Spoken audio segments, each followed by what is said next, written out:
Isa na naman James ang matunog ang pangalan na balak kunin ng Lakers bilang pang 55 overall.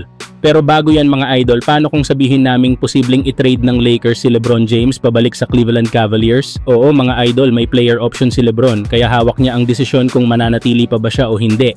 Pero kung pumayag siya sa isang sign and trade, pwedeng maisakatuparan ang isang emotional homecoming, ang pagbabalik sa team kung saan nagsimula ang lahat. Sa side ng Cavs, posible nilang ibigay si Jarrett Allen, isang defensive-minded center na swak sa kailangan ngayon ng Lakers.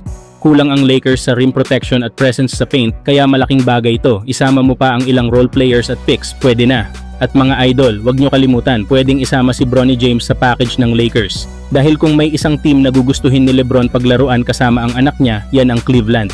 Imagine nyo lang, father and son combo sa team kung saan naging alamat si LeBron. Sakto pa kung dun niya gustong tapusin ang karir niya. Pero eto pa mga idol, mas logical na i-trade ng Lakers si LeBron ngayon. Bakit? Kasi kailangan nila ng players na babagay sa timeline ni Luka Doncic. Si Luka ilang taon pa sa kanyang prime at kung gusto ng Lakers na tumagal sa contention, kailangan nila ng mas batang core na swak sa galaw ni Luka.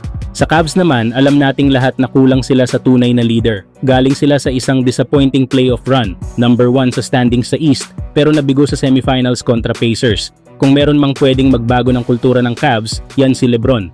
Nauna na niyang pinatunayan yan noong 2016 nang bitbitin niya sa championship ang buong Ohio. Kaya kayo mga idol, payag ba kayo na i-trade si LeBron pabalik sa Cleveland?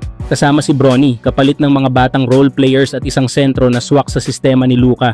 Samantala sa nalalapit naman na 2025 NBA Draft, may isang pangalang kumukuha ng atensyon ng Lakers Nation. Ito nga ay si Zion James. O mga idol, kapangalan ng hari ng basketball na si LeBron James.